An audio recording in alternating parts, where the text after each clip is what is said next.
What's up, everybody? Welcome to another edition of the Deer Critics Review. This time we're looking at the mid-year review for 2024. I just thought it was kind of time to do one of these things. So I grabbed the commissioner, Alex Castellanos. Alex, how you doing, buddy? I'm doing good. I'm glad to be back and doing one of these reviews with you. Absolutely, absolutely. And Alex, I asked you, I was like, man, who should we get for the third chair? And this name right here popped up, Jeff Wofford, leading the pack, or one of the leaders of the pack, I should say. Jeff, how you doing tonight? I'm doing great. As we said before the show, I'm just excited to actually be in contention at this point of the season. Yeah, absolutely. I was talking to you pre-show. We're all rooting for you, you and Marshall. I think just like you seeing this Yeah. seeing you guys at the top. It's super exciting. We've got a lot to break down. But with this being possibly perhaps the only Deer Critics review of the year. I don't know how this is going to go, but this could be the only one we do this year. We might kind of settle in a little bit more on some of these rosters and spend a little bit more time. But before we dive into the actual fantasy critic and everyone's roster, I kind of had sort of an icebreaker question. I wanted to ask you guys because we're all sort of on the older side of things, and I'm kind of curious how you guys sort of came into the hobby and really just how you were introduced to video games. So that's sort of the two-sided question.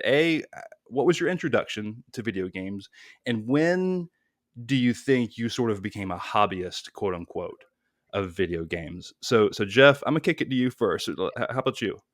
So my dad was actually a gamer. I remember he brought home we had the choice between the Nintendo Entertainment System and the Atari. I believe it was the 7600.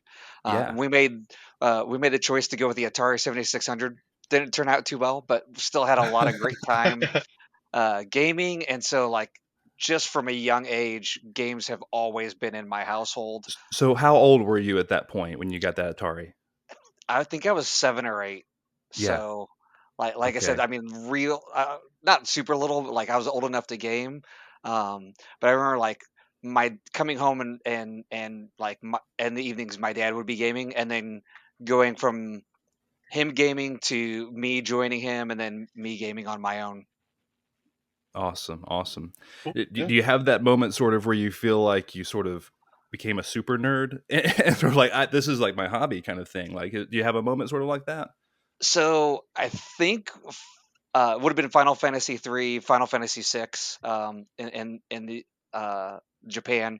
Hmm. I remember playing that with my cousin just one summer, probably almost the entire summer, and just trying to find every little secret and every hidden thing in that game.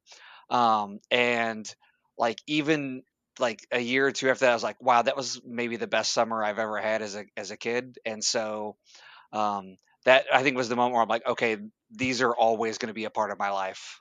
That's super cool. Final Fantasy is certainly seminal to my kind of love of the genre as well. But Alex, I'm curious for you. What was your introduction to video games, man?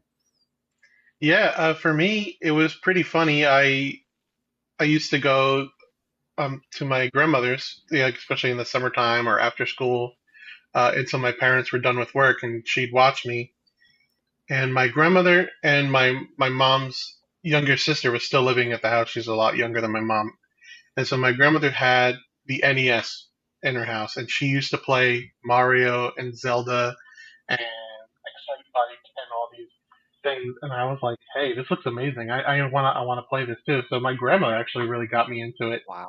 and she loved it. She showed me Mario 3, where all the whistles are. She showed me all these things. She knew it all. She could beat Mario 1 in like no time, Yeah, and that's it was pretty cool to learn that way and continue on from there.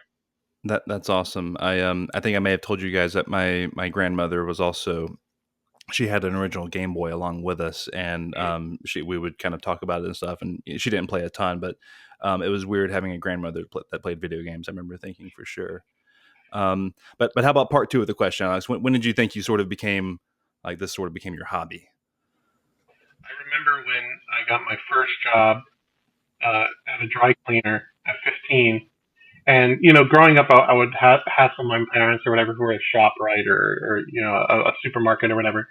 to get like some sort of gaming magazine. I see something on the cover, is like, oh wow, I want to learn more of this. They even had like those tips and tricks books back then, or codes were in the back and things like this. So I'd try to get it. But when I have my own job, I realized I don't have to pick and choose. I can buy all of them. I can buy all these magazines, everything here, and Yeah. just devour all the information I possibly could.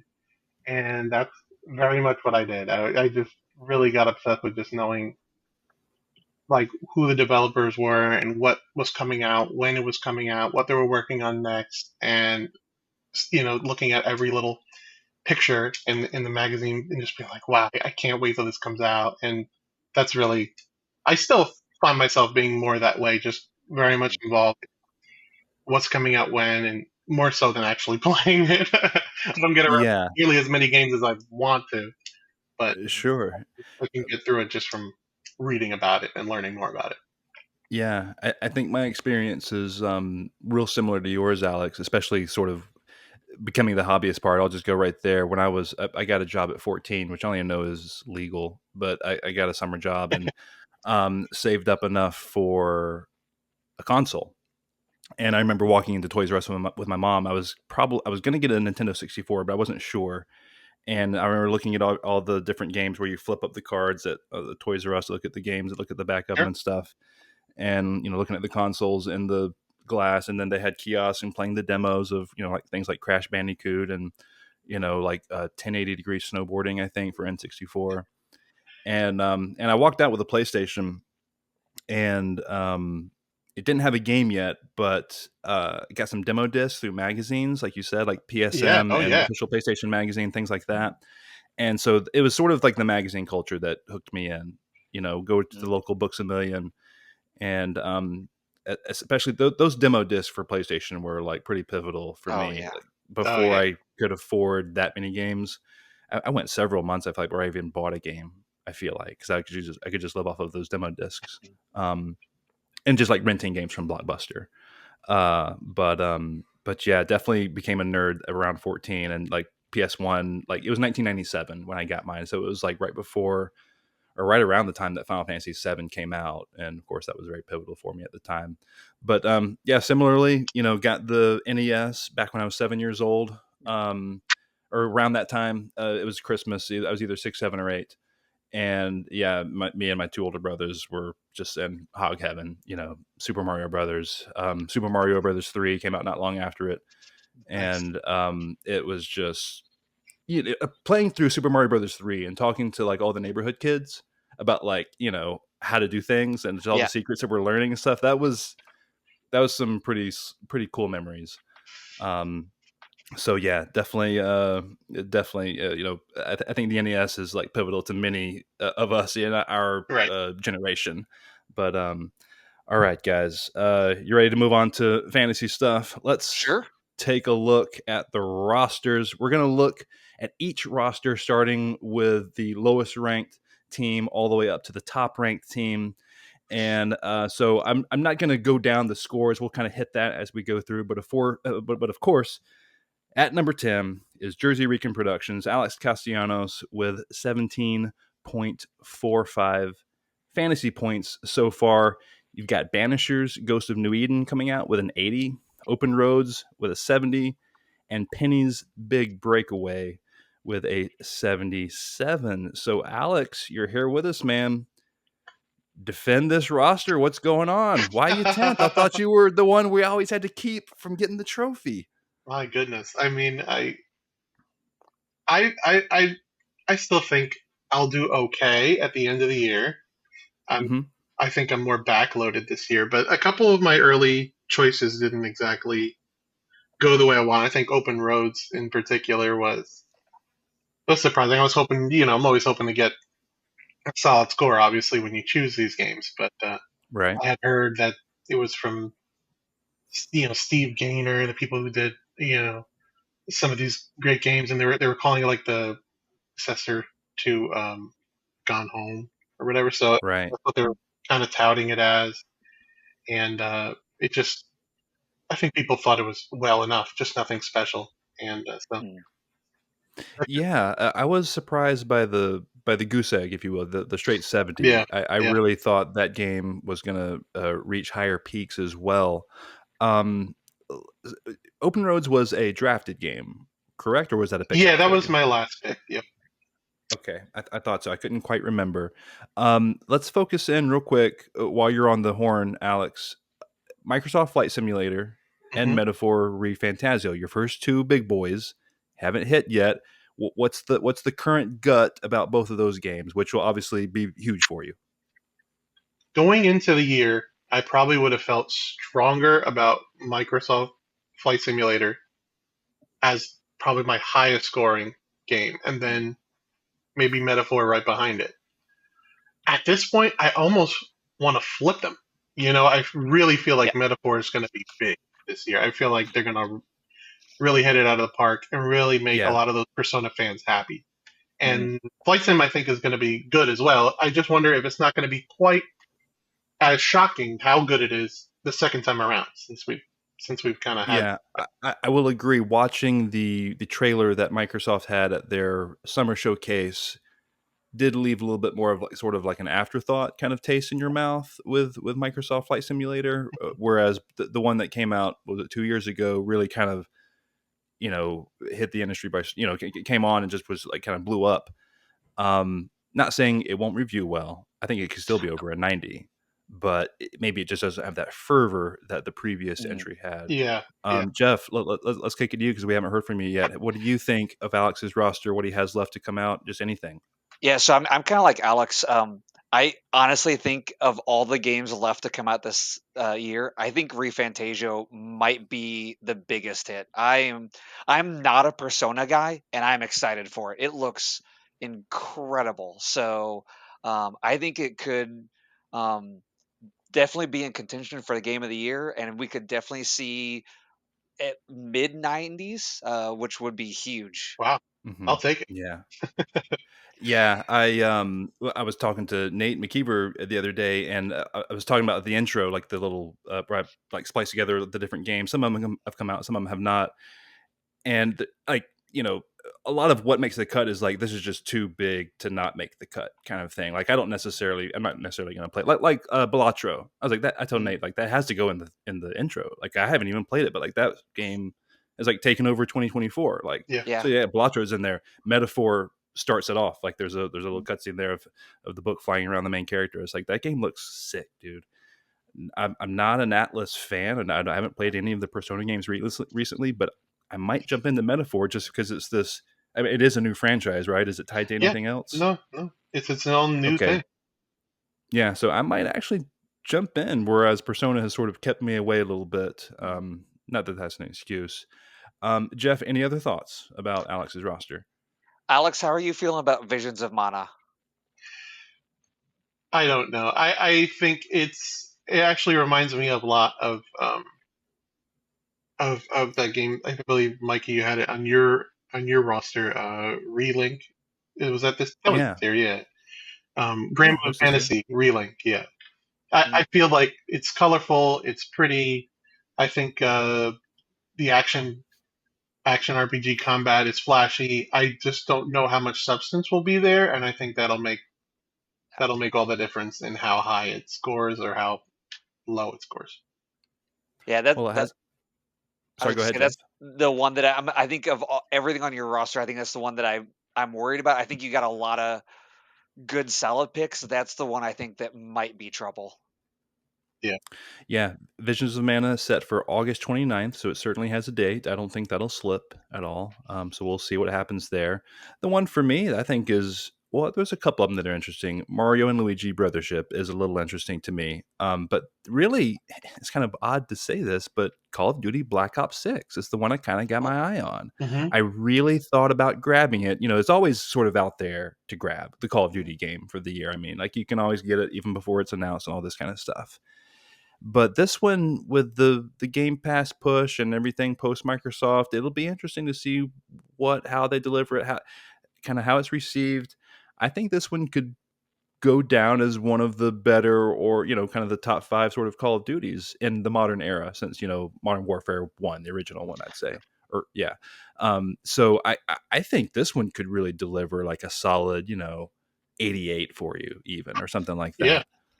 that would be great. But It's definitely. I think I picked a Call of Duty game prior, a different year, and then realized they don't always score very well, which makes sense. But I yeah, had the same feeling as you. I really feel like the showing during their summer showcase did well. I feel like people have this extra level of intrigue this year, so I'm kind of hoping we can catch the wave, and it's a lot of positive reviews. yeah.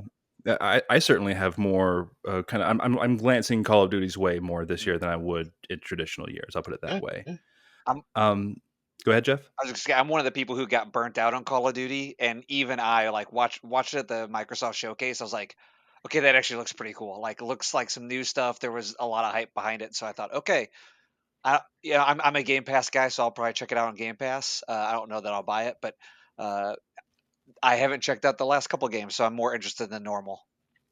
Mm-hmm. Yeah.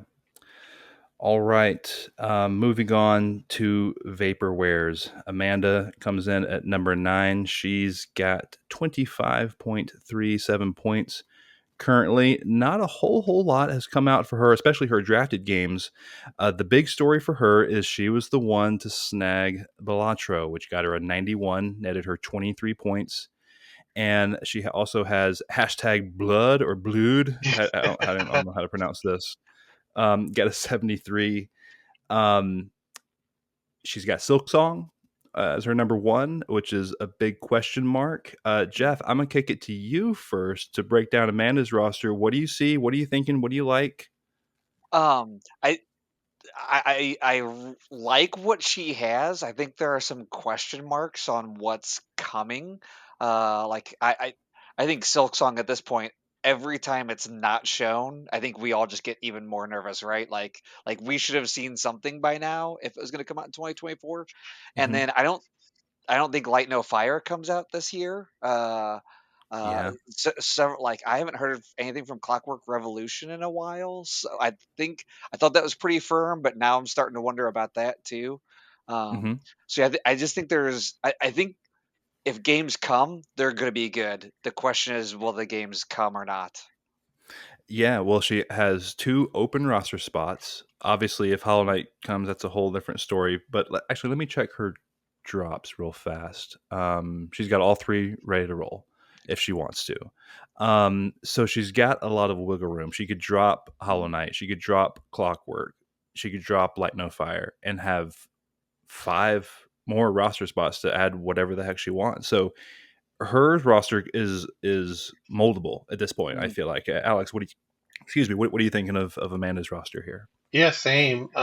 None of her games have hard release dates. The ones that haven't come out, and without a Hollow Knight, Rift of the Necrodancer she has. I think that'll do pretty well if it comes out. I mean, there's things that if they come out, like Jeff was saying, like you were saying, then great. But we'll see how many do come Hmm. out, and how many she can slide in there if she makes some drops and things like that. Hmm. Yeah. Um, let me just ask you just straight up since we're here. This may have been something that would be at the end of the show, but is Hollow Knight coming out this year or not, Jeff? I don't think there's any way it does. Alex? I'm not feeling good about it. Okay. All right. I'm also going to say no. Which is just awful. I kind of can't believe we're here at this I, When point. it at didn't the beginning of the show, year, I thought it was for sure. I'm Alex? sorry, when it didn't show up at either Xbox's or Nintendo's summer showcase, I thought, oh no, not again. Yeah. There are a couple Yeah. more opportunities, Yeah. of course, but I lost a lot of confidence after that. I wonder what the story is here. I would Yeah. love to know, but I, I go think ahead. that's it. Are we starting to lose faith in Silk Song even? Because it's been a long time. How can you not? Yeah. Right? Yeah, Um, it, with all the weight being on the 2 quote unquote developers. I know they have some help, and there's a guy who does the music and all this stuff, but it's primarily on them. With that sort of weight on you and the success they have and the pressure that they have to deliver, I could see it taking a toll to where if it does affect someone it could really affect the development process of the Mm. game because it's a duo. So who knows? I just of course I'm rooting for Team Cherry. I Yeah. want it to be great. I think it will be. Just starting to we're not in Duke Nukem Forever territory or anything like that, but it is starting to get a little bit Last Guardian. Getting a whiff of Last Guardian over Sure. here. Just a little bit. So yeah, Amanda, rooting for you. I hope it comes out, obviously. But yeah, let's move on to the 8th ranked team right now, which is Luke Strain. Lambda Strain Games has 29.25. And for Luke, he's got Prince of Persia: The Lost Crown, which was, I believe, his number one drafted game. Got him an 87, really delivered there. He's got Paper Trail, which got him an 80. And is this Bandle Tale, a League of Legends story? Is that correct? Yeah. Yeah. Got a 73. Jeff, you're our resident League of Legends expert. I'll kick it to you first. Yeah. What do you think of Luke's roster here? So I really like the roster. I think Bandle Tale might be the lowest League of Legends spin-off game that has reviewed so far. I remember that being chatter at the time of Yeah. draft, like, oh, the League of Legends games always do good, no matter. Yeah, I Yep. remember. I was a little worried about it, so I didn't pick it up, and I think it still could have gone either way. But yeah, that doesn't do good. I think games still to come. He has some really solid games that He has could be Avowed great. around the Yeah. corner, The Rise of the Golden Idol, Towerborn, Metal Slug's Tactics, Mech Warrior 5, Kingdom Come Deliverance 2, and Assassin's Creed Shadows, Yeah. just to kind of flesh out what's coming up for Luke. Yeah, I legit look like I think Flintlock might be a reach to get 80, but I think you look at these games, I think all of them could score in the 80s, which would be a very solid roster at the end of the season. Yeah, Flintlock has been on my radar for since it was announced. I think Mm. at an Xbox show a couple of years ago, or 2 or 3 years ago now. And it's been on my radar as we've approached release. Which, by the way, this is one of those next Yeah, week games. Yeah. next week. As Yep. of time of recording, by the time it releases, we could already have reviews. By the time this video releases, I mean. But yeah, Alex, as we're talking about Flintlock here, what are your thoughts on Flintlock, and then sort of the rest of Luke's roster here? Yeah, I think when it was first announced, it was intriguing to me as it got closer, and now they're very much deliberately calling it a Souls-like game. That Mm. that like pulls me back. I'm not too interested in those style games. Um, it still Mm-hmm. looks kind of cool. I feel like the art direction has changed a little bit. There have been some modifications over the years. I feel like it does look a little different than what we originally saw. I'm not so sure I like Yeah. the direction it moved, but yeah, I'm kind of out on that game at this point. If it's a Souls like, I'm really not interested uh, Yeah, as far as how well it'll do. I'm not sure. sure. I think Luke is working with two of potentially you could argue two of the best pickups in anyone in the league when you talk about Kingdom Come Mm. Deliverance 2 and Assassin's Creed Shadows. I think both of those could really Yeah. deliver. Am I drinking the Kool-Aid on Assassin's Creed? What, Jeff, am I crazy here? No, I think Assassin's Creed Shadows looks really good, and it seems like the community, which has been, I think, kind of down on the games for a while, they seem really excited about Shadows too. So I almost feel like we might be going back to was it Origins that went back to Egypt and kind of revitalized things for a Right. little bit. I feel like we might be back there with a franchise where this might be the release that gets people excited about Assassin's Creed again. I could be wrong, and if one of you guys know, let me know, or if you want to fact check me. I think this might be the Origins team, but I'm not sure on that. But maybe we can check that later and talk about that after the fact in the thread or whatever. Um, I had a point about Kingdom Come Deliverance and I kind of forgot it. What about Avowed? What do we think Avowed's going to do? So I'm a huge Obsidian guy, and I'm a Yeah, huge Pillars of Eternity guy, Oh, which Avowed takes place in the Pillars of Eternity world. I love those games. I'm excited. At the same time, after Starfield, like, is there not just a massive amount of pressure for this game to be really good? Well, man, yeah, no, you're right. There is. This is one of the bigger enigmas to me, where at first I thought like, yeah, this is gonna be great, and then as we've seen more, I'm like, maybe it's just not for me, but it's not hitting me quite like I thought it would. Um, but sorry, Jeff, you have something I was teed up?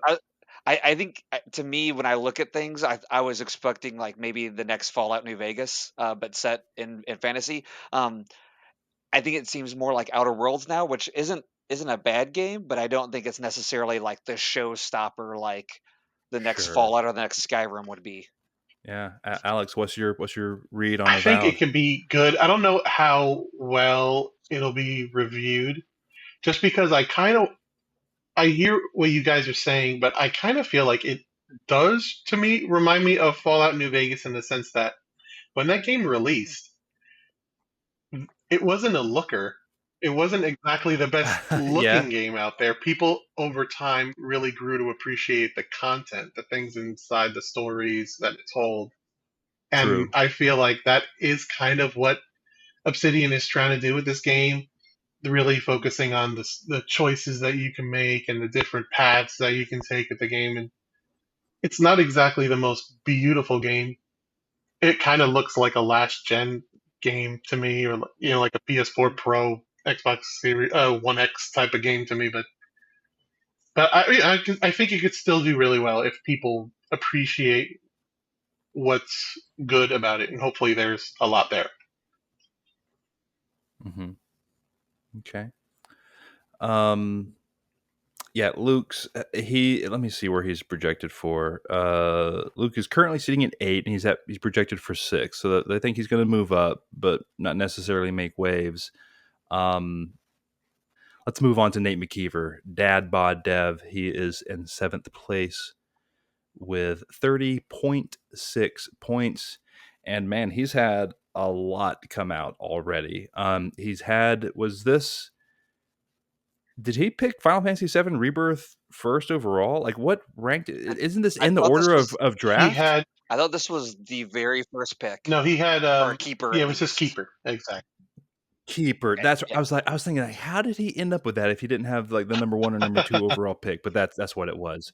Okay, so 93 points, or 93 score, I should say, for 25 points for Final Fantasy VII Rebirth. Somewhat of a slam dunk there. Princess Peach Showtime, only 5 points there, from a 75. Foam Star is a big story. We'll settle in on a little bit here. 60, -10. No Rest for the Wicked, 73, which did that just hold It, on a second. This is it's an an early early access access. Yeah, it's game. early So access. Yeah. Okay, that was throw me off for just a second. Yep. And then the Thaumaturge, 5 points there, 75. And then he counterpicked Alone in the Dark, which actually got him 6 points because he scored a 64. So kudos there for getting some points on the counter pick. Okay, just an absolute ton here to break down. Alex, where would you like to start with Dad Bod Dev? I think we can start by saying he's the only person so far to get any points on his counter pick. And he might be the only person to get points this year on the counter pick. Mm-hmm. Um, Is that I, on your stats, Alex? Do you have that yeah, logged on the that's one of the stats or stats no? I have. And yeah, just based on what a lot of other people have, they're either lost points this year, or I just think the games will probably just be pushed, or we might see more people Right. who can lose points coming up. So I think Yeah. Nate will be the only one who will actually come out positive on that this year, which it can be tricky. But yeah, like you mentioned, he Yeah. had the keeper with Final Fantasy that got him off to a great start, but he's had also a lot of games that are not coming out. Things have just gotten pushed. Little Nightmares 3 is getting pushed. Right. Earthblade is pushed, and I would imagine No Rest for the Wicked being in early access right now. I don't think that'll come out this year, so that's going to be a push as well. So I think he does, Mhm. even Mm-hmm. though he has had a few releases, positive and negative. I think he has a lot of ground to kind of cover here. Yeah, there again, he's got 3 open roster spots Mhm. and 3 drops he could still use. He, like Amanda, Nate could reshape his entire roster right now if he wanted to. I don't know if he's, Fantasy Critic has him projected for last, for stinking dead last, Nate. Just the worst dead last. And, I mean, you might want to do something about that, Nate. Just that's all I'm saying. Jeff, what can Nate do to dig out of this nightmare? Mario Kart could announce a new title that comes out in November or December. That would be huge. So For so so Yeah. Fairyland, basically. yeah, Yeah. Dreamland. yeah, yeah. I mean, I think it's tough because you've got the negative 10 points there that's locked in. Even if you drop, like Little Nightmares, Earthblade, and No Rest for the Wicked, you've still got at least one empty hole. And I don't know that there's a ton of stuff that's gonna be game changers at this point. Hmm. But yeah, um, Yeah, you're right in that we're getting to the point where, like, you look at what games will be announced that are coming out, and it starts to you gotta start going through the weeds a little bit. yeah. Um, yeah, I don't have. Let me think. I haven't. Let me just see here. Final Fantasy VII Rebirth. I mean, that's uh, that's my game of the year this year. It Yeah. is such a fantastic game. It's kind of nuts how much they packed into that game. Mm. It's just utterly fantastic. I said I wanted to settle in on Foam Stars because I want to settle in on Foam Stars. The -10. Um, there was I know what Nate was thinking when he grabbed it. We came off of some event Mhm. and the press got their hands on it and they're like, "Hey, this is my favorite game of the show. Like, this is really really good actually." And he bought into that hype, which I don't necessarily blame him for, but it bit him in the butt. So, was Alex, was he just destined? Like, was he just asking for it by drafting Foam Stars? Yeah, I think Nate was being as cheeky as he could be. He was very much picking a game that I don't know if it had very much upside. I'm not sure how well anyone thought that game could do. I didn't think anyone thought it was a 9 out of 10 or anything like that. Yeah, So I think he knew that there was potentially a lot of downside there, but he was taking a big swing to see if he can hit something out of the park and really mess with the rest of us. yeah. There was a little bit of hype there. I think, again, thanks to the press, and with the live service games, they're kind of, like we talked about in the thread today, they're a little bit all over the place, and you never know when you're going to get that hit. So I think he was hoping for that. Yeah. But yeah, Jeff. I'll defend Nate. Going into the draft, there was no game I hated more than Foam Stars. I thought it looked like a cheap Splatoon ripoff, and at the same time, Sony was kind of pushing it. And Sony's reached this point right now where it's like, man, do I really want to bet against them? I wanted to counterpick this so hard, but there was a voice inside the back of my head that said, Sony could be right. This could be a huge hit. And so Hmm. I didn't counterpick it. I could have had 10 extra points if I had, but I was scared because of the Sony factor. Go back to February when it released. I think it was February, and like you said, Jeff, Sony was pushing this game hard and like not doing anything for Helldivers. And they're like, "Oh Correct. Yeah, man, Helldivers is just yeah, going to go out there to die," and it was quite the inverse. yeah. So yeah, to defend Nate, you can see kind of his thought process. You can see what he was thinking there with picking up Foam Stars, but of course, as we know, it didn't work out for him in the end. So let's go ahead and move on to Eddie Taylor, Crystal Cross Games. Eddie, I just want to say I appreciate that you've kept the same name for the entirety of the Dear Critics. All this name swapping stuff, man, it just gets me confused, and I don't appreciate it. But anyway, 31.76 points so far for Eddie. He's in sixth place, like I said. And for his roster, he had Homeworld 3 come out, which got him a 77. He had Under Night In Birth 2, which got him an 82. Expeditions, a Mudrunner game, 79. Crypt Master, 76. Capes, also 76. And his counter pick of Pepper Grinder netted him a -9. So quite a bit going on here so far here at the halfway point for Crystal Cross. So Jeff, let me kick over to you first. Thoughts, highs and lows on Crystal Cross games. So my low right off the bat was Homeworld 3. That was actually a game that I was looking at with a. I think I'd already taken my first round pick. I was looking at picking up the second round, and the spread went up. I thought this would be a mid 80s game. So I mean, I'm kind of shocked. The Homeworld series is real consistent. I thought it would be at least an 80, and you get that extra bump. And Yeah. so really shocked by that. But I think he still has like I think Warhammer could be really good.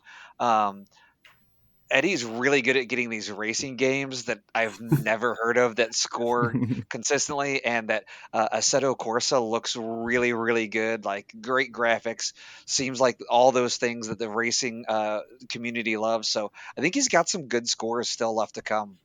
hmm Yeah. Alex, thoughts on Eddie's roster?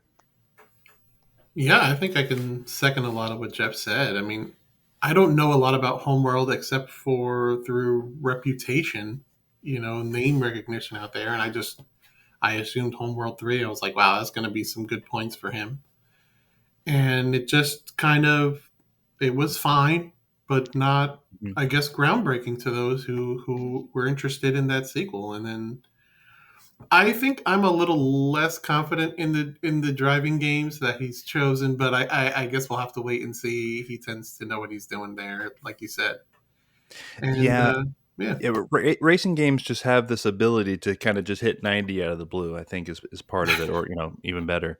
Um, but yeah, the one for me that is intriguing on his roster is Warhammer 40K Space Marine 2, which has a solid date of September 9th. This game looks fantastic. The first one was good. And yeah, I think this could score very well for him. Of course, it was his second or third overall pick, I think. Um, but yeah, he's got some definite potential. Cataclysmo, is this going to be scored this year? It's got some early access stamps on it. What do we know about this game? yeah. I initially it was supposed to release right around now. I want to Mm. say it was supposed to come out either in June or July, and then all of a sudden it changed hmm and is now in early access. So, I mean, that doesn't look too good Yeah, for if it. Yeah. it releases though, he'll still get he'll get the points because he owned it Yeah. before early access. But yeah, I'm not sure. I'm not sure what the potential of that game is. I did see a little bit, like a small trailer, and thought it looked decent, but I just don't know much of the pedigree or anything about that one. So, any other thoughts about Crystal Cross before we move on? I'll just give him some credit for. I had picked Capes earlier in the year and then dropped it Ah, because I'm off to a very slow start and I'm looking for things that I feel like can really give me a bump and try to bolster me back towards the top of the league. So I wasn't sure. didn't have enough confidence in that game, and I saw he picked it up and got some solid points there. And I actually have bought the game. I'm probably going to play it soon. I just didn't know exactly how well it would do. So congrats Sure. on picking that Yeah. up, getting some points. Jeff, any last thoughts? I like I said, I think Eddie's really good at getting these racers. I remember when he drafted Expedition, and like a lot of people were like, I think Adam even counterpicked it. Like there were a lot of people were like, no, this does not look good. And I hmm remember him that night just being like, no, I know these games, it's going to be good. So 79's not, maybe not blowing any doors off, but I feel like he has a real understanding of that whole entire genre and how well they yeah, score. So, it's not um, something you want to counterpick for sure. yeah. All right, Jeff, we're up to you. You are at the 5 spot currently with 35.31 points. Fantasy Critic has you projected for second place. They have you projected for 83.5 points. So let's take a look at what Fantasy Critic likes here. If I can scroll down to your roster and find it. Here we go. Of course, the big boy, Sinuous I Saga, like it. Hellblade 2, Yeah. 81. Mhm. We've got Like a Dragon, Infinite Wealth, got you a 90. Tales of Kanzera Zhao, I got you a 76. And then Sandland, only a 74. And then you got the Ayuden Chronicle counter pick, which got you -5. So 4 scored games plus the Mhm. counter pick. You got Frostpuck 2 on the roster, Stalker 2, World of Goo 2, the Altars, Infinite Nikki, which is, I love that you grabbed that, and Life is Strange, the new Life is Strange game that got announced Yep. at the Xbox show. So, of course, you're the man with the plan. So, what are you thinking here halfway through the Yeah. year, Jeff? I'm like I said, first of all, I'm just really glad that we're talking about me being in contention halfway through the year because normally, like, man, can I not be dead last is my goal at this point. So, um, I'm really confident in Frostpunk. I'm really confident in Stalker. I'm really confident in Life is Strange. So I'm excited. I think Alters could be really, really, really good. I will be honest, talk about foam stars, Infinite Nikki or Infinity Nikki. Like if I get points off that, I'm really happy because I did pick it up a little bit just to throw a wrench, in everybody's plans. So Mhm. yeah, I think Well, what I understand of Infinity Nikki is that sort yeah, of this established franchise I didn't even know about that is really just it's not this waifu thing. It's mhm, like just it's like a dress up game for yeah. girls. So And like it's got a pretty big following, I think. yeah, I actually picked this up off of my daughter's recommendation because we were watching it and we were, kind of seeing some of the exploring elements. I think it was the Sony showcase actually where they showed it off, and Mhm. seeing some of those exploring elements. I'm like, this actually looks kind of fun. And my daughter's like, oh yeah, I know all about this series, and she's telling me about the phone games, and yeah, how much everybody in like the fashion community, 'cause my daughter's a big fashion game Oh, mobile wow. player, Okay. and she's like, "Oh, these are like some of the best games that are out there." And I thought, man, if this is getting a console release and they're showing it off at a showcase, and they've got this pedigree of making good mobile games, maybe there could be something special. Mhm. I think it'll score positive. I don't know that it'll be a barn burner. It's not the same exact thing, but it has a little bit of like this Genshin Impact energy Uh huh. to Yeah. me, where like Well. this could kind of just sort of blow up, and I don't know how it'll score, Uh, but I don't know. Alex, let's kick it to you real quick and get your voice in here. What do you think of Wolfpack Games? Yeah, I think he has a great roster. I think there's a lot of good things still coming out. I like Frostpunk, Stalker 2. I think the closer we get to release, I think the more confident I am in those games doing well. And the Infinity Nikki, I'm not sure. It looks cool, it looks fun. I mean, it was definitely a change of pace when it came out during the Sony showcase there. And Life is Strange. I feel like this could be a good one as well. Yeah. That was the most diplomatic way to ever put something. It was definitely a change of pace when it came out to the Sony showcase. Hey, I love some slow pace. Just walk around, explore, take pictures. I think those things are great. I mean, it's a little maybe too you know, girly for my taste, but it did look fun. It looked fun. I don't know if I just immediately forgot, but I don't even think I knew you had Infinity Nikki, Jeff. So that's cool. I Yeah. like that. Frostpunk 2, Stalker 2 have firm September release mm, dates. I think those come out very close to one another. So those will be two that will obviously propel your roster to the heights that you need it to. If those deliver, I think you'll be in good shape. yeah. Um, okay, Jeff. Any other thoughts before we move on? What about Hellblade 2? A little disappointing, maybe. Yeah, I really was expecting like high 80s out of that. Hmm. I I think the longer the early part of 2024 went on and Microsoft just said absolutely nothing about the game, I there was a little bit of worry kicking in. I'm Yeah, not I, panic button was starting to hit right before release date. I thought, oh man, this might be a low 70s game. So I'm not entirely disappointed with an 81, but I definitely think when I drafted it, I was hoping for higher. yeah. It's almost as if as far as the scoring goes, Like a Dragon, Infinite Wealth should have been your number one, Oh with yeah, Hellblade being number two, because Like a Dragon got the yep. 90, which is that first round pedigree. And then Hellblade 2, not a bad score with 81, but certainly, not what you would hope out of a number one draft pick. Certainly that game kind of fell from graces a little bit. Mhm. But yeah, disappointing there. But hopefully Ninja Theory can bounce back with their next project.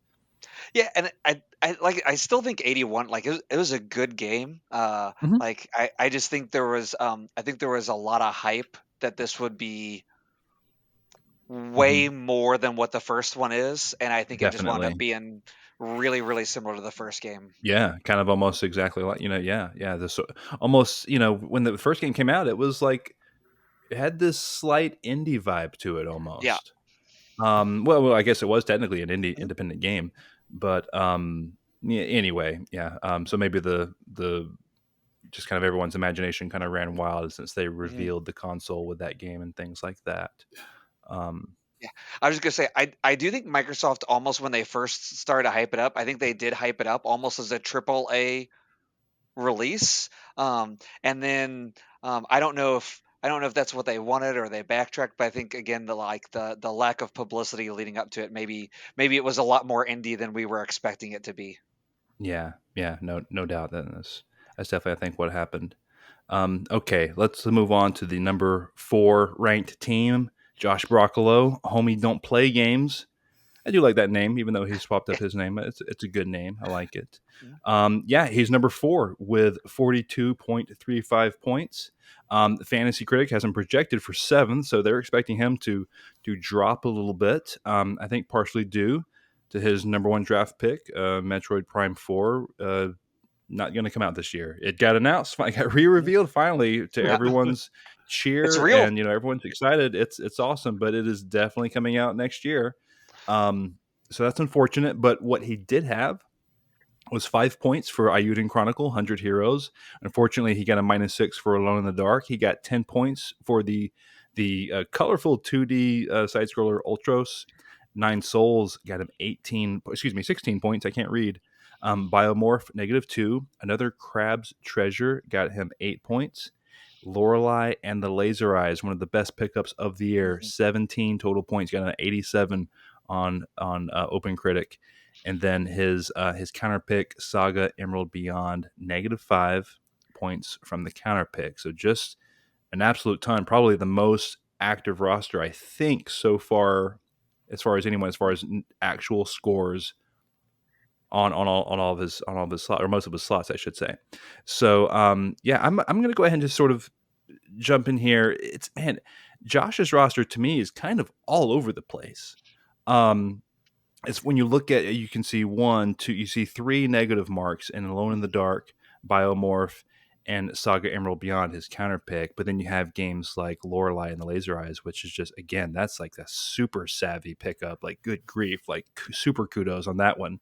Nine Souls, 16 points. This is super good stuff. So when you think about, and then actually, let me see how many drops he has available. He's got 2 drops available to him, so he could get rid of Metroid, for example. But I do like going for that home run. Mm. I like a lot of it, but just too many misses. I think the Plucky Squire is going to be a good game for him. That's still on the roster if it releases this year. But kind of too much of a mixed bag, I guess, for Josh. Alex, what do you think about home we don't play games this year?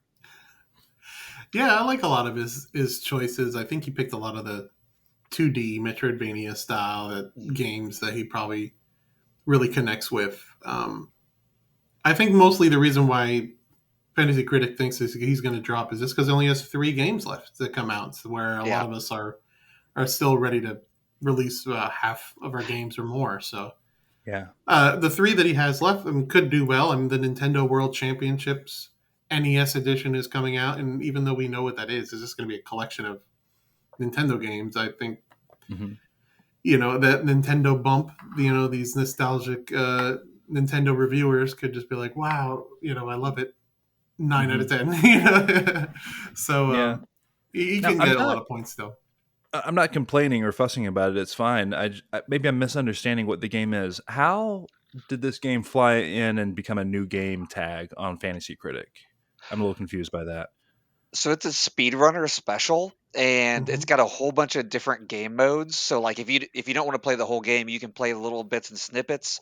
And there's like a lot of like functionality and tracking and matchmaking built in that I was honestly kind of unimpressed when they announced it.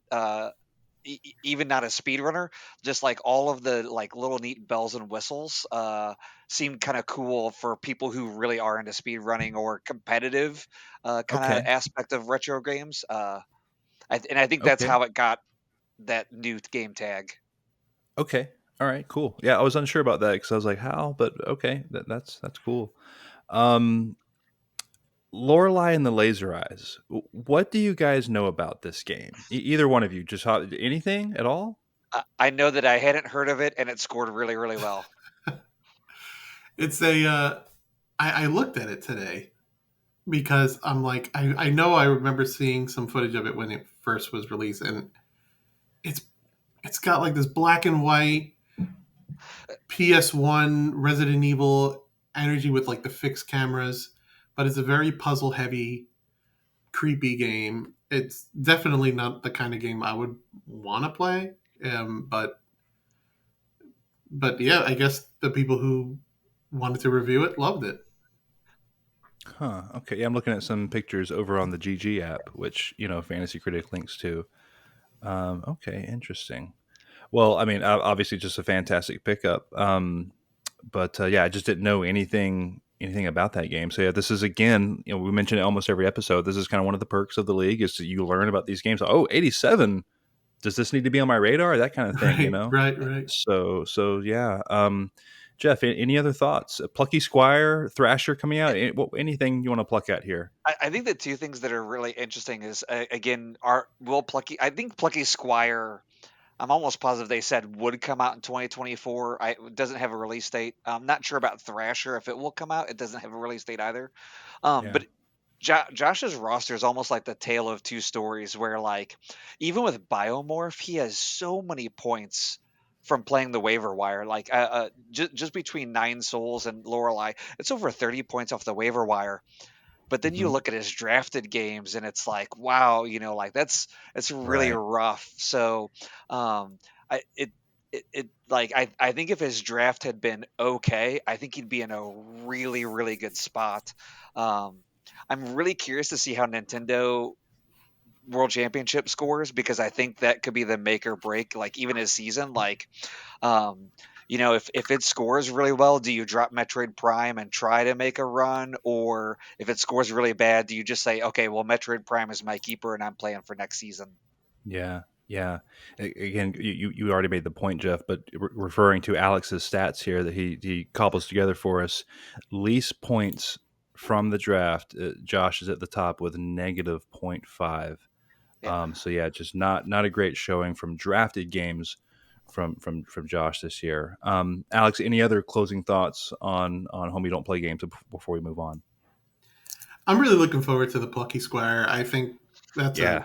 fun little game. I just love the art style. I love the mix of 2D and 3D popping out of the storybook and going back in and using the pages even to solve puzzles and things like this. I think that's going to be really fun, and I think it can perform very well. And Yeah. like you, not knowing certain games until you see it score well, I had seen Nine Souls, but I didn't know much about it. And then I was looking at some of the reviews, and that game looks really fun to me too. It's another 2D Mhm. Okay. action Metroidvania style game, but I just love the art. I just love the combat. Looked really fun. Reminded me a lot of Hollow Knight without being Yeah. about bugs and skulls and things like this. It was Right. much more Yeah. colorful. Yeah, definitely. Nine Souls was a little bit more on my radar, but yet again with the 86 score, I mean, it's sort of Yeah. it's gonna be on my short list. So like maybe pick it up on a sale kind of thing. So yeah. Let me make sure there wasn't anything else I wanted to touch on. Oh, I did want to make a quick correction for you, Jeff. You said Thrasher didn't have a date. It actually does very Oh, soon. July oh, 25th is the date for okay. Thrasher, which is a VR Nice. skateboarding game, right? Yeah, yes. Yep. Okay, so yeah, well, It's like it, I think you're using VR to just kind of point in direction. It's very like trippy in that way. It's not skateboarding, but it's oh, from okay. the. It's like kind of like a spiritual successor to Thumper. Oh, So it's okay, very excuse me, much a excuse me, excuse rhythm me. based like music game, except you're just pointing, a lot of pointing and swooshing around, and it looks real trippy if you Gotcha. take a Thank you Okay. look for at the it. Yeah. correction, Alex. I'm being ignorant over here. Yeah, I'd heard of it Um, as a skateboarding game too. okay. That's. Let's see. Oh, sorry, go ahead, Jeff. I was just gonna say, I did not know it had a release date. That's good to know. Yeah, very, very soon. So yeah, we'll get Yeah. reviews for that this month. Okay, coming in the number 3 spot is Marshall Ranch Walker. He's got 45.6 points. He is projected for number 1. 95 points is what Fantasy Critic thinks he's going to get. So let's break it down here. He had Tekken 8 as his number 1 overall pick, got him a 90. Huge. Animal Well, 89.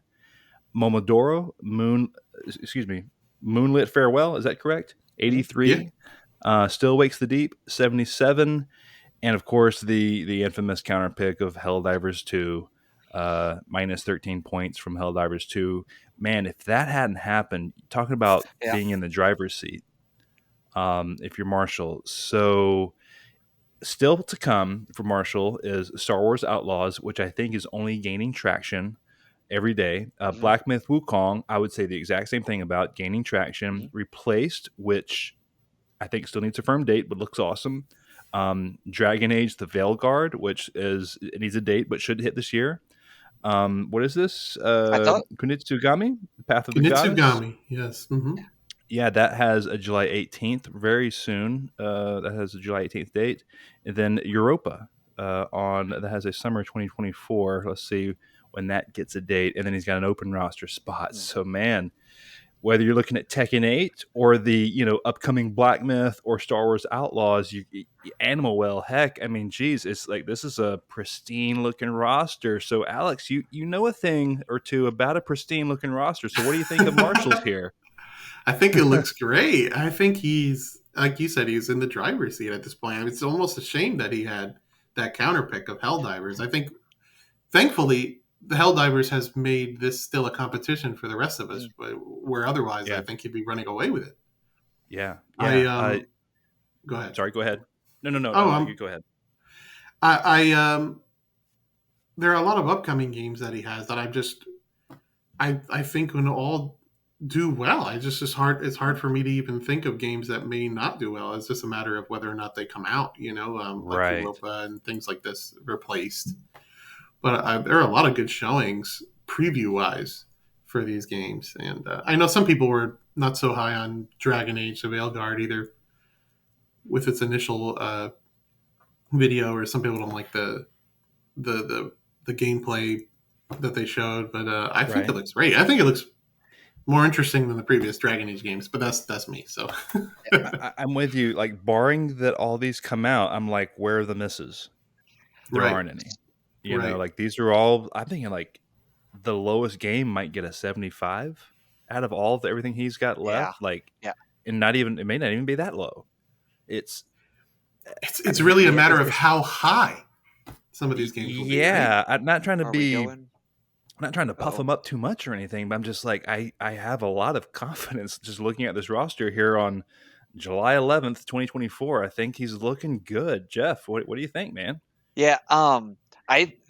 First of all, I want to talk about Animal Well and Momomora were fifth and sixth round draft picks, 30 points Shoot, off of that. So like that's that's nasty. like he really nailed the tail end of his draft. I think Veilguard is a game that a lot of us would love to have with our first round pick. And he managed to get that with a pickup. I know a lot of us didn't think it was coming out this year. Yeah, The if we're looking for hopium, I think Black Myth Wukong is a game that looks really really good, but up until recently, Souls like games haven't scored well outside of FromSoft. So, Mhm. maybe that doesn't score as well as we think it will.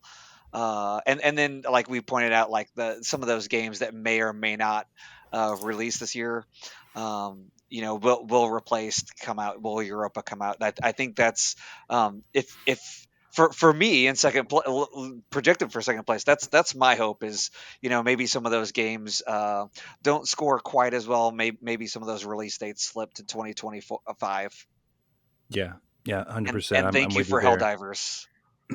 Yeah, yeah. Replace could definitely not. I think I have replaced in another league, so I'm rooting for it to come out, obviously. But if that doesn't hit, and then if either Star Wars or Black Myth are somewhat of a miss, Mhm. not living up to expectation, I could see the world where maybe he slips out of number one, or maybe Dragon Age, like, or if say between Star Wars Outlaws, Black Myth, and Dragon Age, if two out of three of those are just like 77, like Right. that might not do it. Um, but like I said, I don't really see the misses on his roster. But I think if we had the draft, right now, between like what I mean, obviously what Tekken 8 already did. We know that, but like I think Outlaws could have gone in the first round. I think Veilguard could have Hmm. gone in the first round. Hmm. So like uh, his roster is pretty stacked.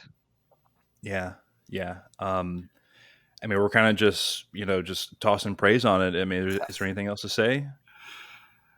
I mean, next week Capcom is releasing that Kunitsugami game, Path of the Goddess. It's kind of like a weird tower defense game where you're actually getting in the thick of it with some melee action and things like that. And I thought it looked really weird, to be honest. But I've heard some people that were pretty high on it, that they're into those kind of puzzle strategy, almost RTS style Yeah, games or something. So it could be another one that kind of gets yeah. them a decent chunk of points, depending on how This is people one of feel about it. those. This is one of those 4 games for quote unquote next week. The week of the 18th with like college football and all that stuff coming out, or NCAA 25, I should say. Kunitsugami is another one. So yeah, a lot of eyeballs, I guess, will be on Kunitsugami, given that it's simply on M Powerful's roster. Mm. So yeah, I think we're good to move on here, guys. Are we good to move on? Yeah. Okay. All right. Doug's Vest Digital in second place, 52.02. Oh boy, it's like 0.18 points between Adam and I. I didn't even realize how close it It's was. Yeah. close. Yeah. So yeah, I'm projected for third. So let's take a look at my roster. Of course, I had the mainline 3D Mario game, which doesn't appear like it's going to come out as my number one. But then Unicorn Overlord got an 88. Grand Blue Fantasy Relink got 81. Pepper Grinder got a 79. Stellar Blade got an 82. I picked up Harold Halibut on a whim, thinking that might garner more praise because of its art style. Mhm. Only got a 72. But then I've got the rest of my roster filled out. I'm ready to go. I've got some thoughts. I'll go ahead and just kind of talk about my thought process a little bit. I've got a couple of drops left, and obviously they are reserved for the Mario game. If I need to get some more points to kind of move into, like a number one spot or something. And the last one, as we were kind of talking about on the thread today, is reserved for Concord because I don't know how that game is going to do, and I don't think anyone does. And I need to see what the beta has in store. I'm going to wait until the last possible second to drop that game, or to decide if I'm going to drop it or not. Mm. But that's what I'm holding. So I could change out Concord, could change out the Mario game, but otherwise, I think I'm keeping everything else. I was a little surprised I got the Legend of Zelda: Echoes of Wisdom. I was a little surprised I was able to snag that with how much money I had left, but. Mm. Anyway, Jeff, we'll kick it to you first. What do you think of Doug's Best Digital's roster? Yeah.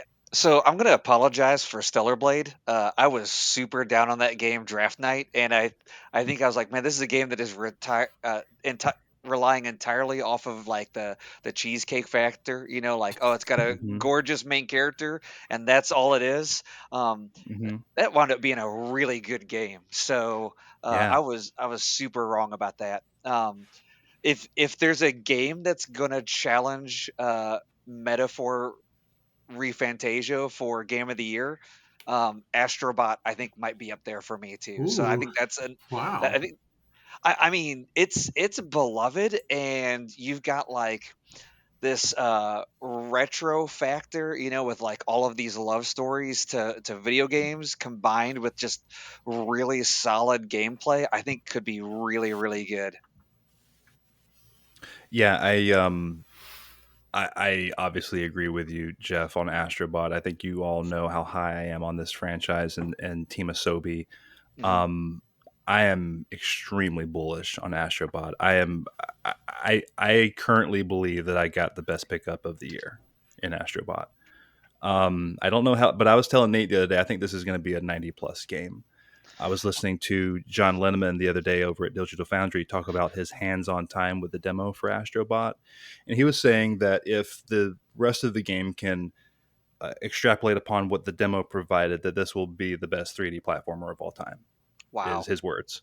Wow. That's Um, high praise. so yeah, and it is more up his alley. To be fair, Astrobot. I mean, so I've got extremely high hopes for Astrobot. This is like my ace in the hole. This is like what I think is going to win me the league, kind of thing. I think the sky's the limit for this game, and I think an 88 is like is like a lock, like minimum 88 is what I think for Yeah. Astrobot.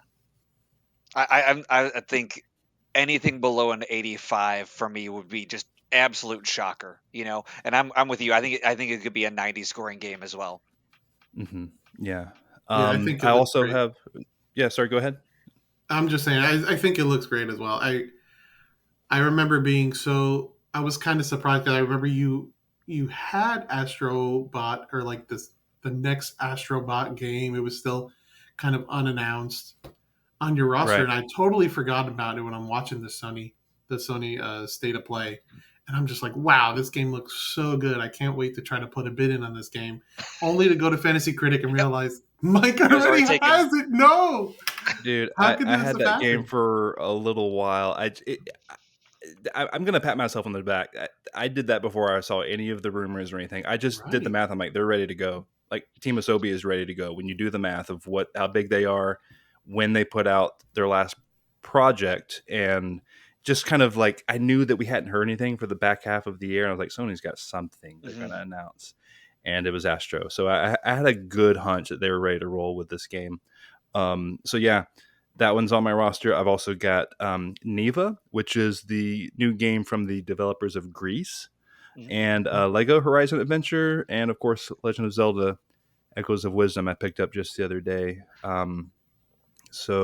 Jeff, any other thoughts on my roster before we move on? How do you feel about Lego Horizon Adventures?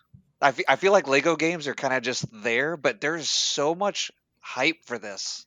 Yeah, it's to me, it's a safe floor of like a 75 Mhm. with a potentially decently high ceiling. I'm not talking nuts, but I'm thinking like 85 maybe it is the ceiling. Whereas like a normal Lego game, I would say maybe like an 80 Yeah. or an 82. Um, so I know that's Sony Pony talking. I realize that. Uh, but Gorilla is involved, and they also make really really good games. So it's like, what I mean, okay, sorry, Yeah. So yeah, I don't think it's going to light the world on fire. I think it's going to be a solid pickup that again, when I'm looking at the landscape of games I could have picked up at this point in the year, I'm like, well, this one will probably be good. And it seemed like they're safe on the date. So Mhm. yeah, I thought I'd give it a spin. Okay. How about, I feel like we can't move on before we talk about Legend of Zelda: Echoes of Oh, Wisdom.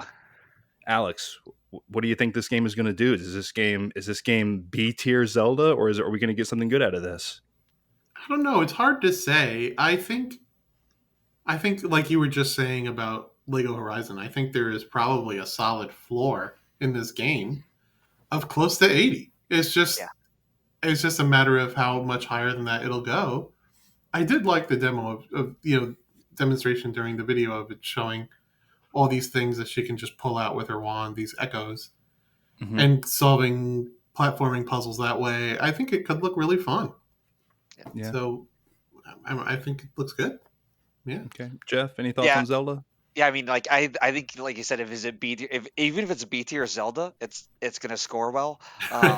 I also thought it looked really cool, and I'll make the joke, guys. People have been clamoring to make Zelda a girl forever and ever, and now it's finally here. So, but I mean, no, like people have been wanting to play from Zelda's point of view for a long time. So I think.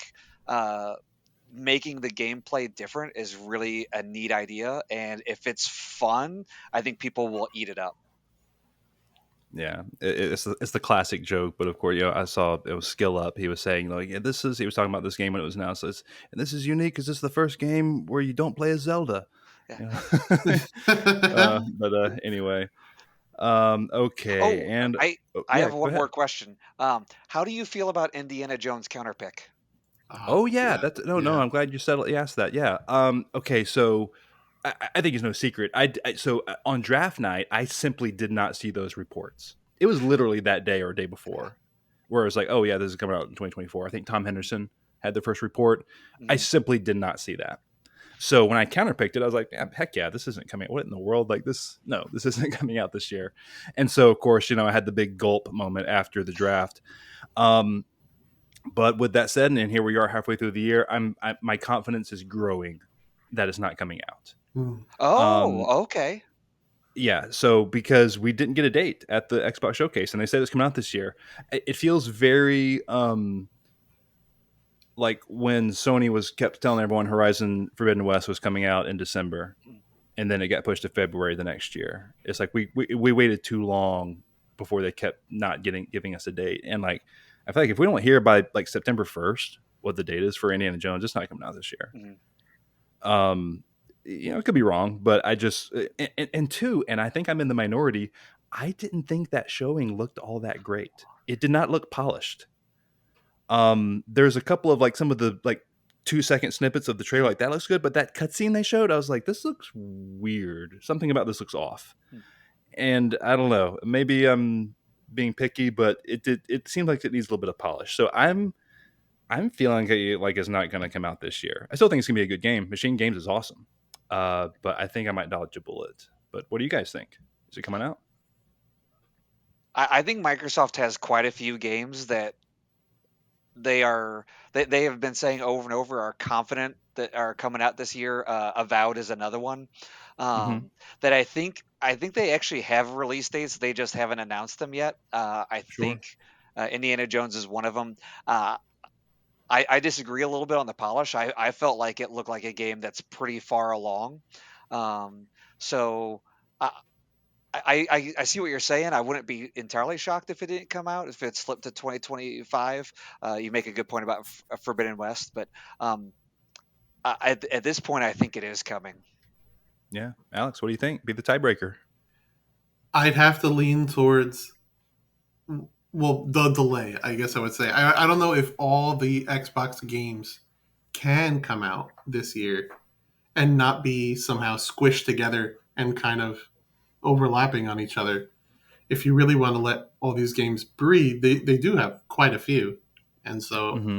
I feel like there might be some that just get pushed. Not because maybe they're not ready, but just because they want to give each game the appropriate moment Sure. Not in that the it sun. couldn't come out. Yeah, Right. no, I'm with you. I'm with you.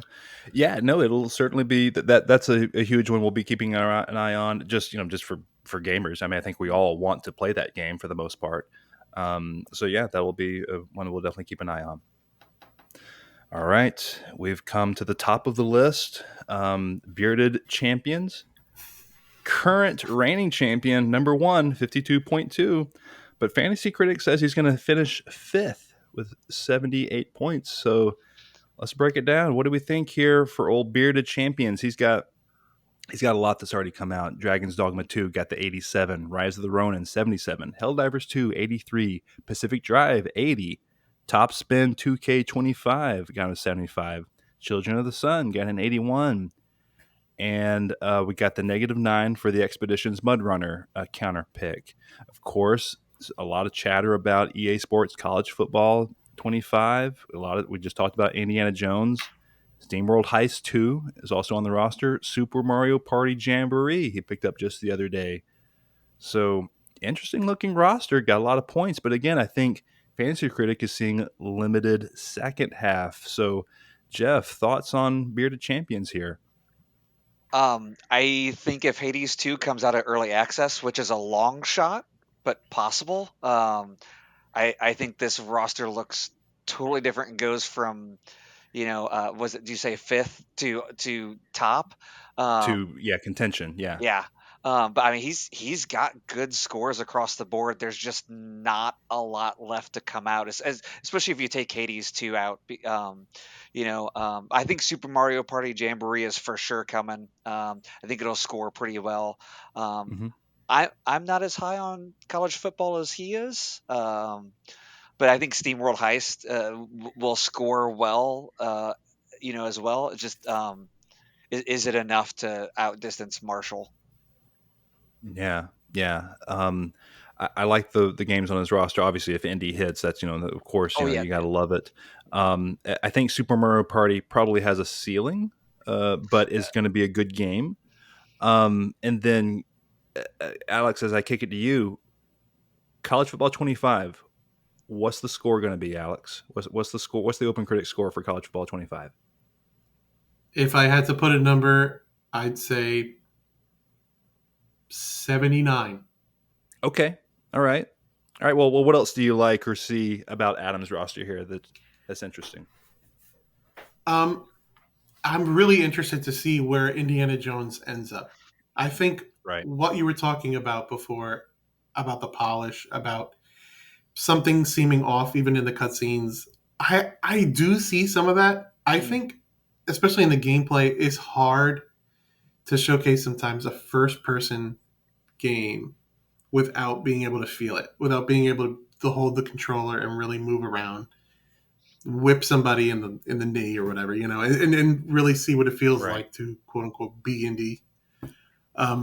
So I have no idea where that game's going to end up. I don't know if it's going to be a 78 or an 87. You know what I mean? And I think Right. that makes a big difference. I think Hades 2 is going to get dropped at some point. I know yeah. Adam is Yeah. reserving a spot for that.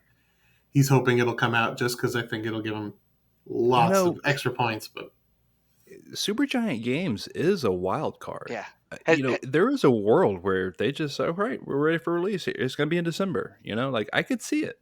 I could ha- see mhm, ha- it. has mhm, anybody played it? No. I have S- not. So my nephew has played it, and I've watched a lot. The gameplay is very polished. There's a lot of just like placeholder stuff in it, and I don't think it will, but I could see a world where like it's just a matter of dropping in that placeholder stuff, and then the game releases. It's Uh, ready. yeah, Oh and man. I mean like we're if you can see the score already, tentatively. Right. It's if it does come out, it will score very very well. I still think it's a long shot, but I'm more confident in that than some of the other early access games that we're waiting on. I'm trying to think. There was another one earlier. Well, the thing is about Hades, while the chances that it hits a full release is slim, it's just one of the only games that exists that if it does hits, it means so much to the rest of the Right, league. Yeah. right. Oh yeah. So it's uniquely qualified for that. So of course, again, a lot of eyes will be on Hades too, and it's a little scary. Just like I said, that the Supergiant is a wild card in my opinion. That you can't predict what they're going to do. So it wouldn't surprise me if it came out next June, and it wouldn't surprise me if it came out this November either. Mhm. Right. So that's kind of where I'm at with Hades too. Yeah, I will stick up for another game on Adam's roster in Steam World Heist 2. The first one did very well, and I feel like they're just trying to refine and add more systems to this sequel, and I feel like it could do pretty good as well. I mean, I could see it being in the low Mhm. 80s, mid 80s even, Yeah, and that would get same. them a lot of extra points over what Fantasy Critic is projecting right now. So, Right. I yeah. feel like on that topic, I feel like Fantasy Critic projects very low. Is it just me?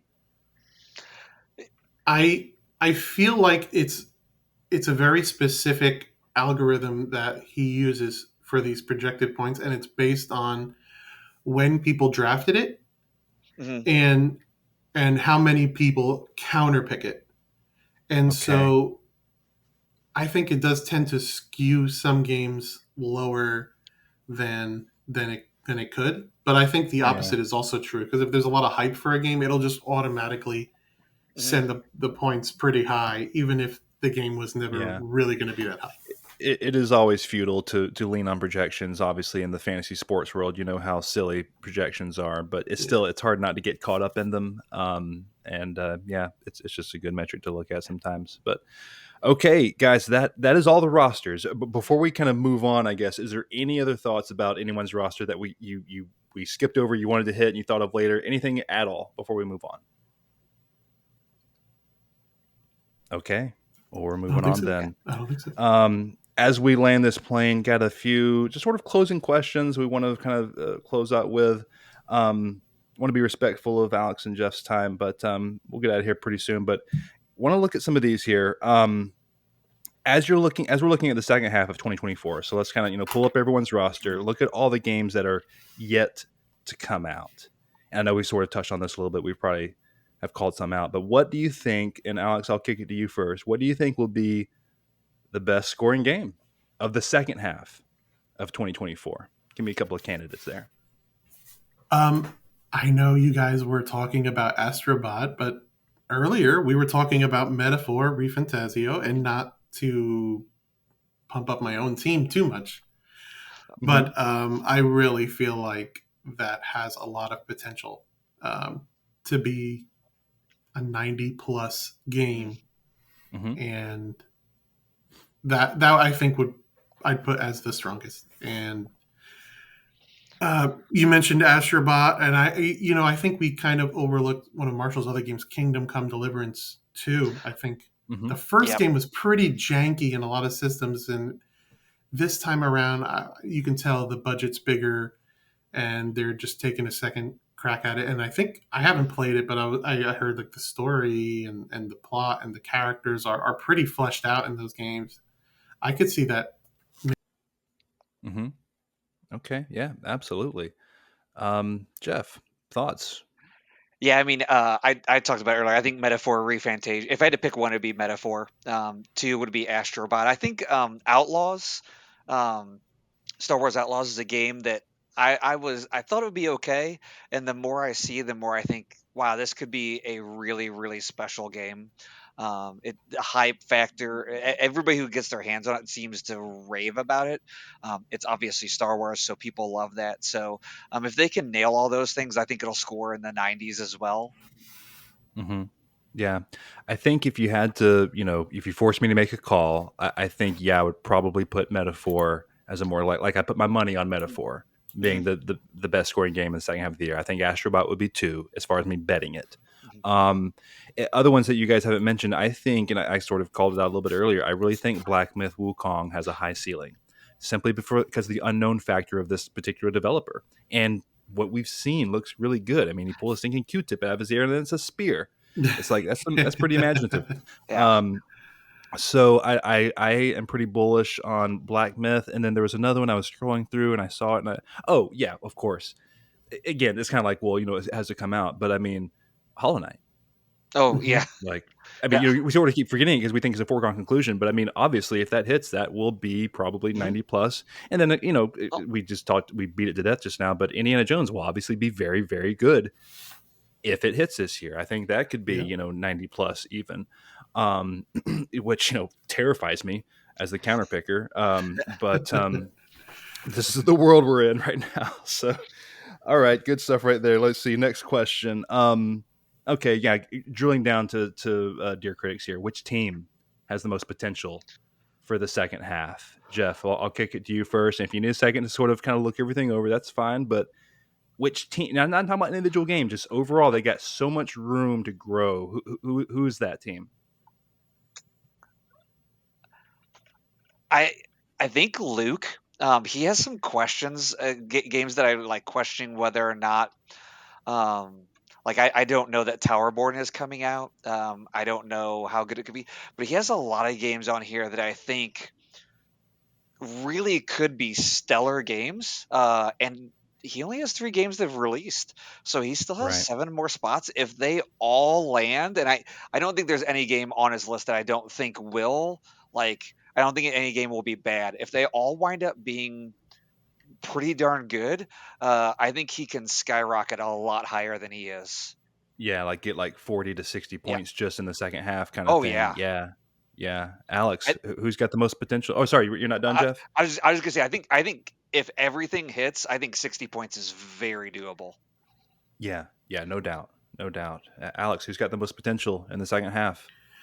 I kind of agree with Jeff with Luke's team as well as Jeff's team. I think both of those are pretty strong. Um, I, it's hard for me to. I feel too biased in saying that I think I my team has a lot And of room to grow as well. Oh, But that's fine. No, yeah, no, you're all right. I mean, looking at you're just on the website, Jeff and yeah, Alex. Your rosters are right next to one another, and yeah, you don't have that many scores posted. So yeah, the other two I'll toss out, and this is I've already mentioned it, but when you look at Amanda and Nate's roster and their drops that they have available, they can totally reinvent themselves. And so when you factor in those two guys plus both of your rosters and Luke's, which you already mentioned, that's 5 teams that could very much change the complexion of the race here. not saying that you're necessarily, these guys are going to be first or anything, but it's like, you can make some moves and have some bragging rights there. So yeah, definitely, definitely, stick in it. We need to. This is going to segue us to a question later on in the show, but stick in to the end, and you never know what's going to happen. Okay, this is a question we always have to bring up every episode, or as we kind of get to the second half and the closer to the end of the year. Alex, I'll kick it to you first on this one. Which game still to come out is going to get delayed to 2024? Which game is someone just like, oh man, I can't wait to get my 15 points here? And like, no, it's not going to come out. All right. Do you want me to go with some obvious ones or maybe ones that I think are less obvious, but maybe sure, possible? Whatever you want to call out. I mean, you can call out the obvious level on it, but however you want to go. I think a game like Clockwork Revolution hasn't been talked about at all. I feel like that's an easy one for next year. Mm-hmm. But I think one of the games we were talking about, maybe that you were leaning towards Indiana Jones maybe getting pushed to 2025. I wonder if Avowed is the one that gets pushed to early 2025. Oh, what a pick, huh? Yeah. Interesting. Yeah. No, that's not bad at all. So Jeff, I don't. Before they get taken, any other thoughts here for other games that might get delayed? Clockwork Revolution was definitely on my list. I know. I think Black Myth Wukong has a set date, doesn't it? It is August 20th, though. I get what you're saying. Yeah. The just lack of pedigree, and I'm with you. I think the game looks stellar. I just that's a game that I could see possibly getting moved just to put more polish. Just to, I mean, I'll be honest, the latter part of this year is pretty stacked. Maybe it moves so that it's not competing with some of the well-known games like the Star Wars Outlaws and the Dragon Age Veilguards and things like that. Mm-hmm. Yeah. Speaking of Dragon Age, that's my pick. Dragon Age Veilguard is it only has a fall 2024 as of right now, so that to me is like a prime candidate when you give these nebulous windows like that. Of course, something else, another game that wasn't called out, I'll call out Lego Horizon Adventures. I could see that obviously slipping with that being a December title. So a couple other ones that you guys didn't bring up that certainly could slip in. Obviously the big ones like Indiana Jones, we know about that, the Hollow Knights, things like that. But any other ones real quick before we move on? Any other ones that might get delayed out of this year?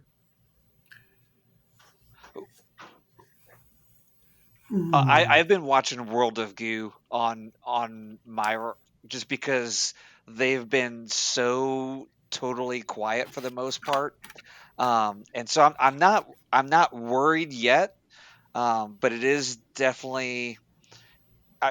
We've had very, very few big delays or anything like that. So I don't know if we've come out of COVID and we figured this out. But anytime a game is really, really, really quiet, I start to watch it just to be like, okay, maybe a delay is coming. Yeah. All good picks right there.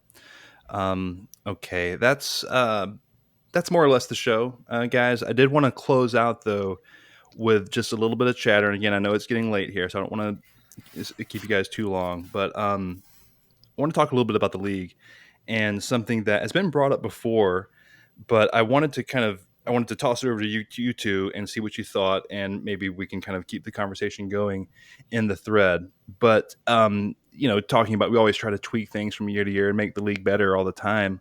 One thing that I think would be fun, I'm curious your thoughts, is the introduction of some sort of loser's trophy or some sort of incentive to not get last place. Like, again, I was, Nate and I were talking today and tossing some ideas around. One idea was like, have a t-shirt made with like your bad roster, like your roster on the back of it, and like the score, plastered on the front, like 13 points or whatever it is, and then, or like some sort of like, like a baseball tee with like your name and then like your bad score on the back or your roster on the back or something. I don't know. What are you guys' thoughts on some sort of loser's trophy? Alex, we'll toss it to you first. I love the idea of incentive to stay away from finishing last. I do like that. I think there's something fun too about about someone having to don a shirt Yep. that's supposed to be embarrassing or something like that. I do like it. I think it's a cool idea. I think we can workshop some things there. Yeah, it doesn't necessarily have to be like a physical thing. It could be like you have to do something, Mm. or I don't Right. know. Oh. This is where like we could get really creative. I think with all these creative minds in the league, and it's just something that is fun, not too serious, but also you want to avoid. You don't want to be the last person. You want to be incentivized to. Oh, let me just pick up one more game so that I beat so and Yeah. so. That kind Right. of thing. Like, don't just like. I don't want anyone hanging it up come August. That sort of thing. But Now, Jeff, any thoughts on a losers trophy?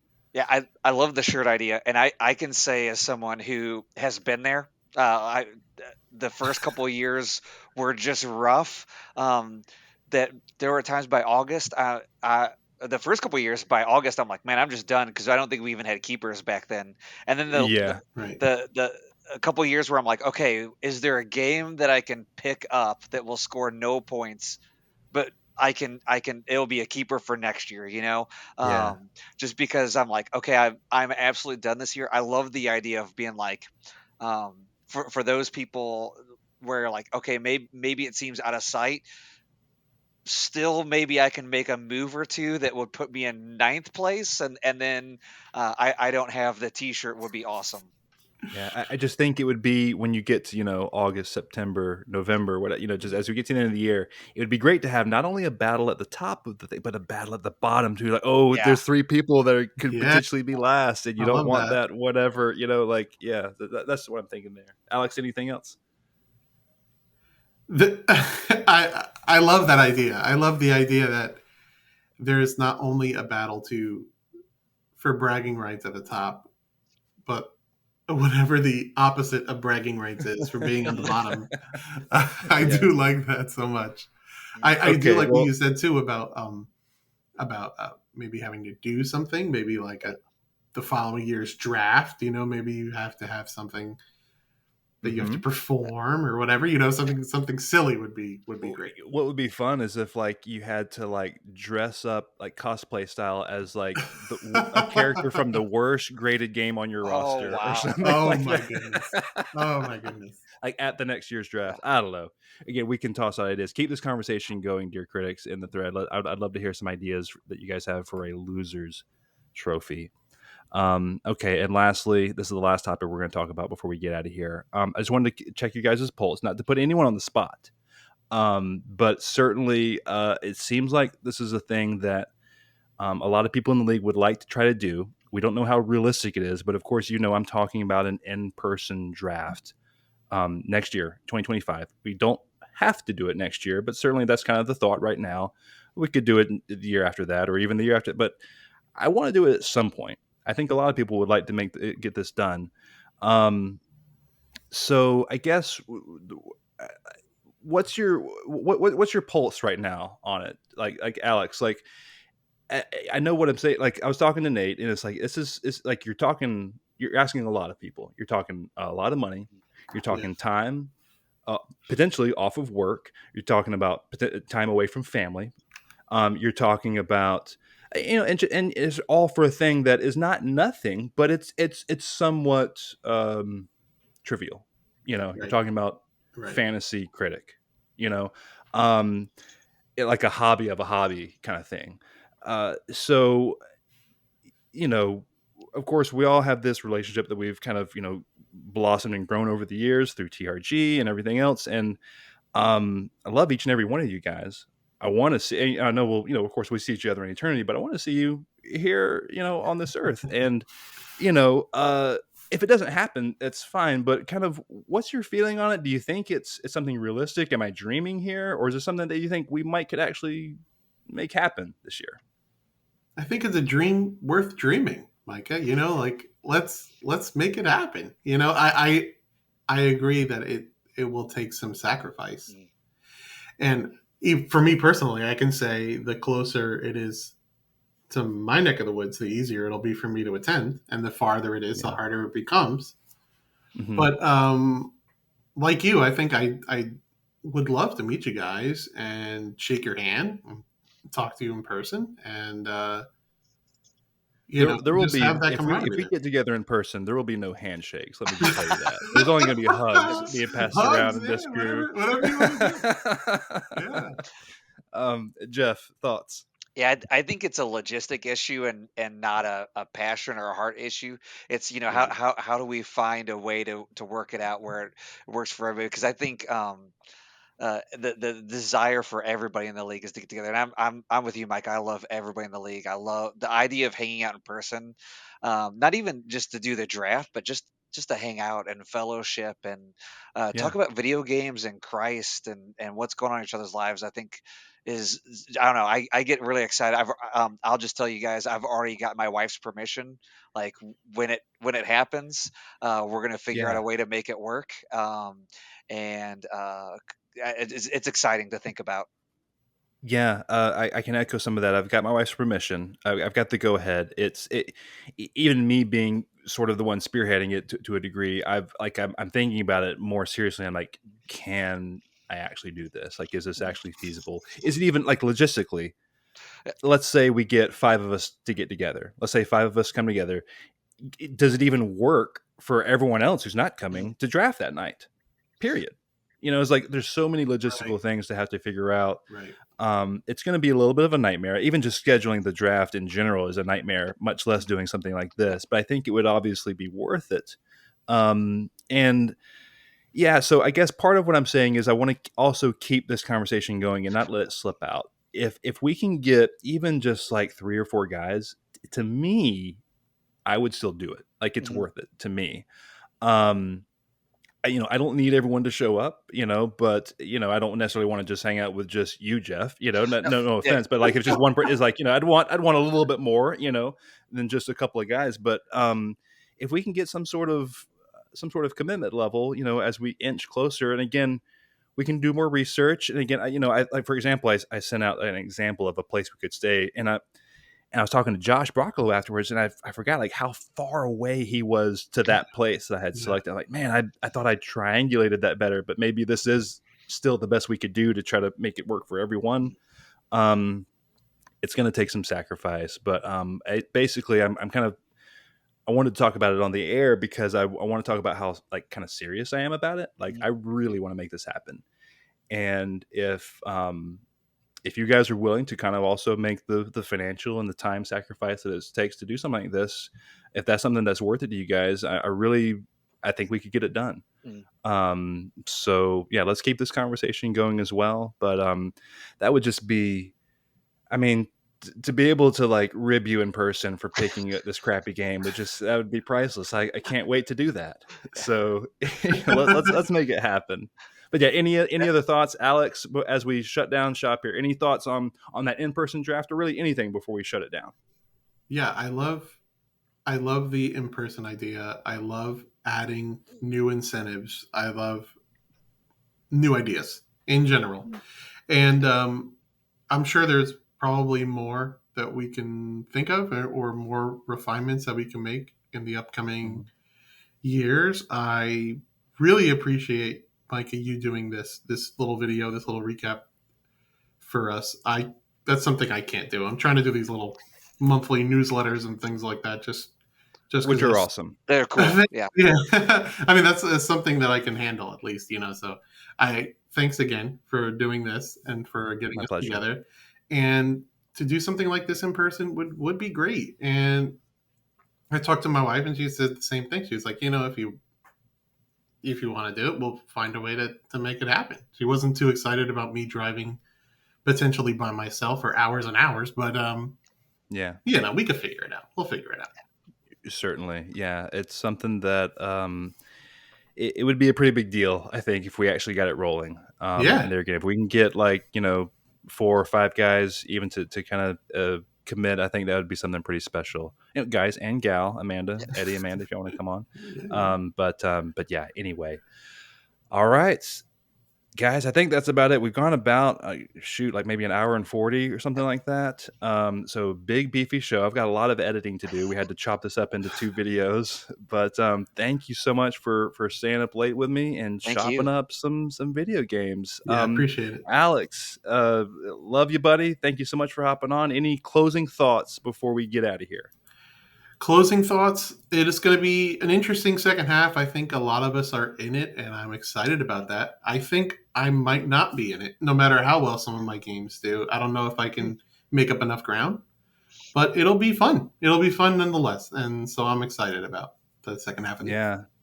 And of course, Jeff, thank you so much for coming on with us. Love you, buddy. Just this is awesome. Just getting together to talk with you guys. Any closing thoughts here? I'm getting better, guys. So leaps and bounds this year. So even I've still got a shot this year for sure, and I'm thinking about moves I can make with that last spot. But if not, still watch out for me next year and the year after. And the other thing I want to say is, man, I love the fellowship. I love just being able to talk with everybody, and knowing that I've got Christian brothers and sisters, and we can talk about games. It's one of the highlights of my year. Yeah. Absolutely. Yeah, obviously love doing this with you guys. This is it's been pretty neat over the we kind of been doing it for a little while now, and we're gonna, I mean, as far as I can tell, we're gonna keep doing this. So yeah, have a blast with you guys, obviously. But guys, I hope you enjoyed the video. Take care. Good luck in the second half of the year, and we will talk later. Bye. See ya.